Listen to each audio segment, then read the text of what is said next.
نبی پاک صلی اللہ تعالی وسلم سفر پہ تشریف لے گئے۔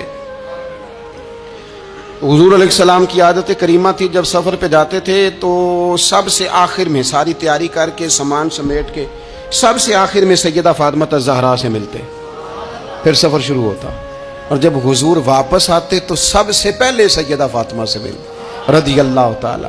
حضور کافی دنوں کے بعد سفر سے واپس آئے، لمبا سفر تھا، سیدہ فاطمہ الزہرا رضی اللہ تعالیٰ عنہ سے ملنے گئے۔ نبی پاک صلی اللہ تعالیٰ علیہ وسلم کا چہرہ نور دیکھ کے تو سیدہ فاطمہ تڑپ کے روئیں، رو پڑی۔ حضور نے فرمایا فاطمہ کیا ہوا؟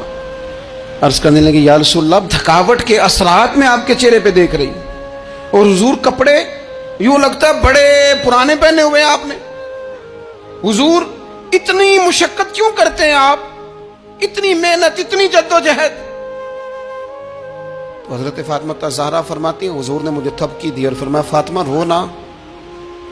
اور یہاں وہ بعض لوگ ہوتے ہیں نا، جو ہم نے دیکھا ہے ہمارے ہاں اس طرح ہوتا ہے کہ وہ کوئی اس طرح کی بات کرے تو وہ زیادہ رونے لگ جاتے ہیں، کیا کریں، بڑے مسائل ہیں، بڑی مشقت ہے، کرنا پڑتا ہے، لوگ اور زیادہ۔ لیکن نبی پاک علیہ السلام نے سوچوں کو نیا زاویہ دیا، خیالات کو نیا رخ دیا، اس بات کو ایک نیا انداز سوچنے کا فراہم کیا۔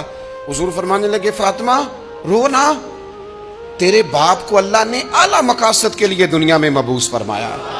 حضور فرمانے لگے فاطمہ کوئی گھر کچا، کوئی پکا، کوئی خیمہ ایسا نہیں بچے گا جہاں اللہ دین اسلام کو پہنچا نہیں دے گا۔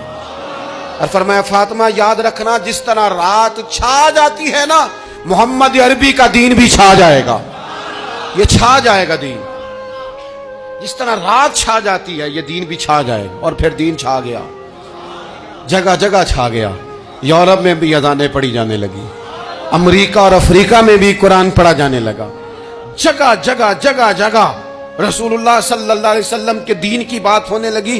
کہا فاطمہ کر کچا ہو یا پکا ہو، خیمہ ہو، ہر جگہ یہ دین پہنچے گا، اور دین پہنچا۔ دوستو کمزوری وقتی طور پر ہے، حالات وقتی طور پر ہیں، مسلمانوں نہ گھبراؤ، خدا کی شان باقی ہے۔ یہ دین فطرت ہے، یہ دین اپنی حقانیت کی وجہ سے پھیل رہا ہے، کسی کا محتاج نہ یہ کسی کے زور لگانے۔ مسلمانوں نہ گھبراؤ، خدا کی شان باقی ہے، ابھی اسلام زندہ ہے، ابھی قرآن باقی ہے۔ یہ کافر کیا سمجھتے ہیں جو ہم سے روز الجھتے ہیں، ابھی تو کربلا کا آخری میدان باقی ہے، ابھی تو آخری میدان لگے گا میدان کربلا میں، اور فکر حسینی کے علمبردار میدان میں نکلیں گے، یزیدی سوچوں سے ٹکرائیں گے، اور بڑے سینے تیار ہیں جو اس کے لیے پوری جدوجہد کریں گے۔ ابھی تو کربلا کا آخری میدان باقی ہے۔ اپنی زندگی کے اندر قوت ارادی پیدا کریں۔